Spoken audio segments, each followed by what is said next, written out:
Assalamualaikum warahmatullahi wabarakatuh. Bismillahirrahmanirrahim. Alhamdulillahirabbil alamin wa bihi nasta'in ala amri dunya waddin. Wassalatu wassalamu ala asyrafil anbiya'i wal mursalin. Sayyidina Maulana Muhammad wa ala alihi washabbihi ajma'in. Rabbi shrah li sadri wa yassir li amri wa hlul 'uqdatam min lisani yafqahu qawli. Amma ba'd.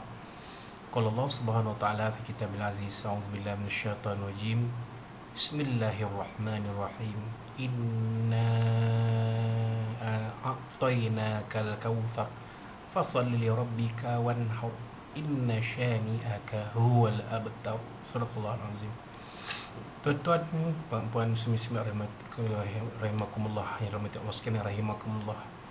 Alhamdulillah, alhamdulillah, kita telah pun melangkah ke malam 10 Zulhijjah 1441 Hijrah bersamaan 30 Julai 2020, dan pagi besok kita akan sama-sama mengerjakan sembahyang sunat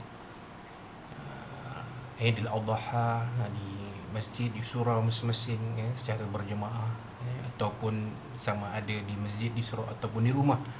Yang pastinya solat sunat Aidil Adha pada kali ini akan mengikut tata cara yang ditentukan oleh pihak berkuasa agama, yang dikatakan sebagai SOP, Standard Operational Procedure, SOP. Jadi mungkin ada di antara kita yang tak berkesempatan untuk mengerjakan sembahyang sunat Idul Adha secara berjemaah di masjid atau di surau, maka kita buatlah bersama ahli keluarga kita di rumah. Seperti mana juga kita mendirikan sembahyang sunat Idul Fitri yang lalu.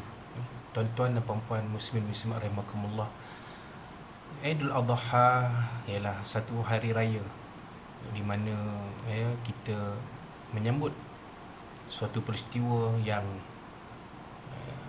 berlaku kepada Nabi Ibrahim AS, yang diperintahkan Allah Subhanahu Wa Taala untuk menyembelih anak adiknya Nabi Ismail AS, yang mana tujuannya semata-mata untuk mengabdikan diri pada Allah SWT, yang mana akhirnya Allah SWT gantikan dia kerana ketaatan Nabi Ibrahim yang tidak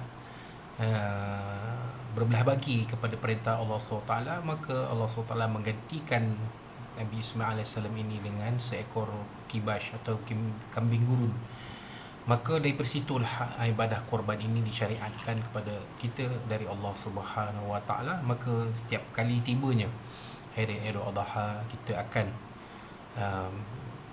di samping mendirikan solat sunat Idul Adha, kita akan melaksanakan ibadah korban yang disyariatkan untuk kita melaksanakannya bermula selepas sembahyang hari Idul Adha sehinggalah ke akhir waktu asar pada hari tasyrik ketiga, iaitu pada 13 Zulhijjah.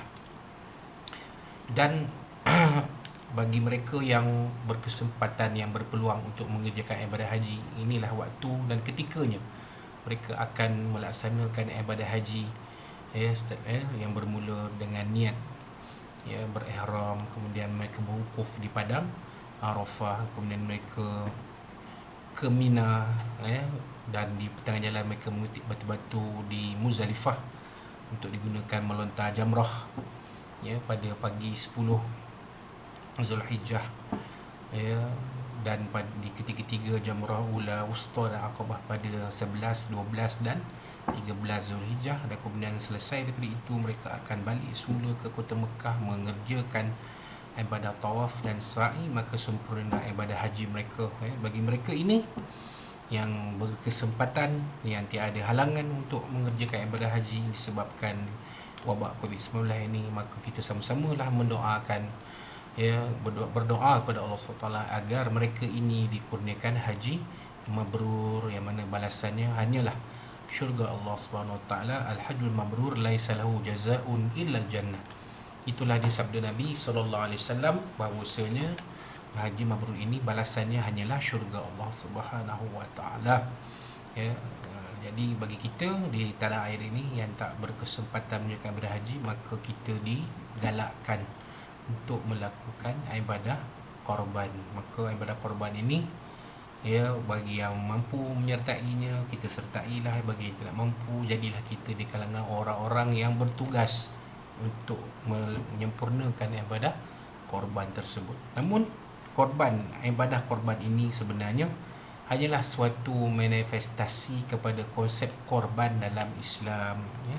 Kerana konsep korban dalam Islam itu sebenarnya tujuan kita melaksanakan ibadah korban ialah untuk mendekatkan diri kepada Allah Subhanahu Wa Taala. Pengorbanan yang ikhlas sebenarnya kerana Allah Subhanahu Wa Taala, kerana nak mendekatkan diri kepada Allah Subhanahu Wa Taala, kerana nak menjadi hamba Allah Subhanahu Wa Taala, bukan kerana sebab-sebab yang lain. Itulah pengorbanan yang sebenar. Maka marilah sama-sama tuan-tuan dan puan-puan kita mengambil iktibar daripada konsep korban yang dilaksanakan setiap kali, ya, tibanya musim hari Idul Adha.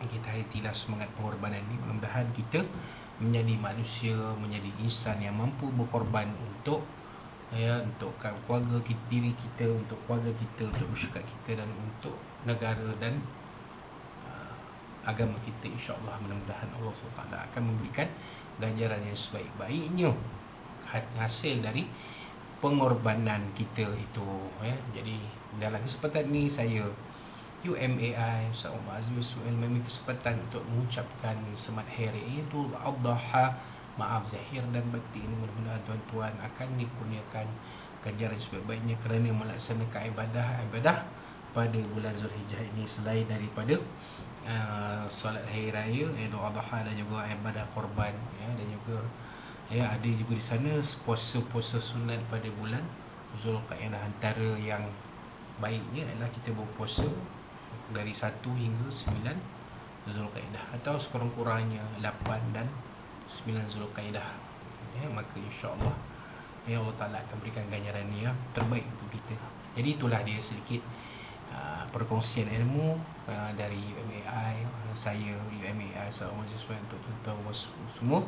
Sekiranya tuan-tuan ingin memanfaatkan video ini lebih ramai penerimanya, maka, ya, jangan lupa selepas menonton video ini subscribe lah channel saya MOHD SDMI 10, dan jangan lupa tekan bunyi loceng teng teng teng. Mudah-mudahan, ya, dengan tuan-tuan ikuti channel kita, ya, akan mendapat manfaat yang banyak juga dari perkongsian sedikit ilmu yang kita cuba, ya, sebar-sebarkan kepada tuan-tuan dan perempuan, ya. Yang baik itu dari Allah SWT, yang kurang itu daripada kita semua. Wallahu rasuluhu ala wa barakatuh. Aqulu qala sallallahu alaihi wa lakum. Wabillahi taufiq. Wassalamualaikum warahmatullahi wabarakatuh.